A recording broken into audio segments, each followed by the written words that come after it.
So I want to explore specifically defaulting, right? When I say that, I mean in the process of healing, right? When you make so much progress, when you're pushing and pushing and pushing, and you're creating new grounds for yourself, right? Sometimes what happens is that in different scenarios in life, in different situations, you default, right? You kind of go back to the way that things were. And these situations are very interesting because when you do, there's room for a lot of insight here, right? Um, Growth, evolution, healing, change. It's like a rubber band, right? Like you pull it and pull it and pull it and pull it and pull it and pull it and pull it and pull it and pull it, and then at some point it goes back. But then you grab it again, you pull it and pull it and pull it and pull it and pull it. Like, you know, not to say that a rubber band will ever just be, like, I don't know, what's the word for it? Loose, I guess. Um, but what I am saying is that, like, when you go through growth, when you go through change, like, say for instance, you go through a whole bunch of stuff in life, and through that time frame of going through all that stuff, you meet people and you cultivate relationships, right? Whether these relationships are um, healthy or not, you cultivate relationships. And after you gain a level of insight in regards to you as a person and your life and how things have been, and then you look at your relationships and then you recognize, oh, those are not authentic. Those are not healthy. They were all based in me being the rescuer because I was conditioned into that role from a very early age. There's a lot of codependency there. And then you know that you can't approach things the same way moving forward, so something has to change, right? But what's interesting is that oftentimes what happens is default, right? You go back into those situations, you see those people again, and the way that things were continues to be. But then within the experience of healing, because you now have this new download of cognitive, psychological information regarding you yourself, what it is that you're looking for, what it is that you're trying to create, you find yourself stopping in each moment and asking yourself if what you're doing is what you want to be doing. And then, of course, if it's not, you change things. And if the person that you're dealing with does not like it, there's going to be a pushback, of course. I've experienced that many times already. But it's just very interesting how, like, people get used to a person the way that they are, right? And any bit of change, it's actually crazy how much energy is put into how used to somebody gets with how a person is. It's almost as if there's more awareness on other people or on another person rather than on one's own self.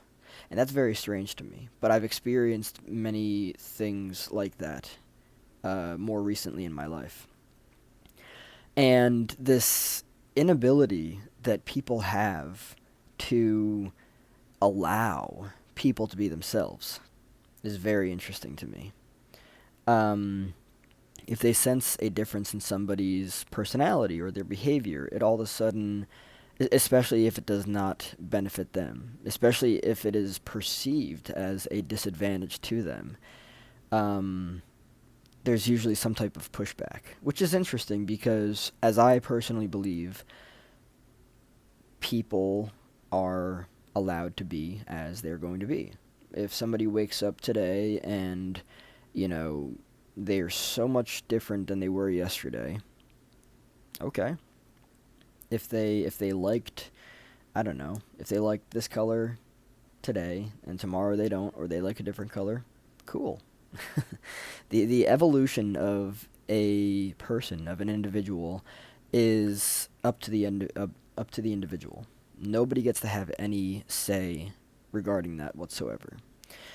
And the very fact and reality that people do have a say regarding that is quite strange to me, especially at this point in my journey, at this point where I'm at on my journey.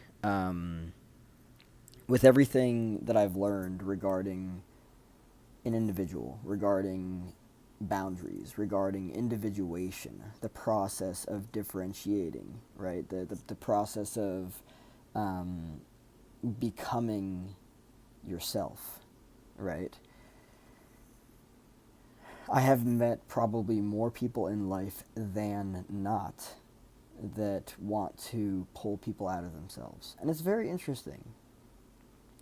It's very interesting. I have also met people in life that get very used to people being a certain way.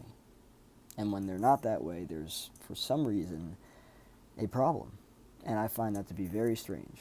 Um, but basically what I'm getting at is this whole, like, defaulting. Like, it's so interesting on a journey of healing when you're, like, making so much progress, right? Like, you're waking up on a daily basis, you're doing all of the new things, right? All of the new habits, all of the, whatever it is that you need to do to heal.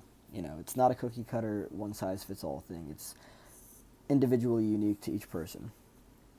But then you go into those experiences with the people that you've known, and then it brings you back to the way that things were, something or multiple things, right? And then maybe you're triggered, and then within that trigger you have to breathe, and then within that moment it is noticed, probably from the other person or by the other person, that there is, whether subtle or big, a difference in you. Yes, healing causes people to be different. It causes people to be different because people in healing are experiencing the opposite of what they previously experienced, right? So if what they previously experienced was a pattern of unhealthy behavior from somebody who would consistently apologize while having no behavioral change at all,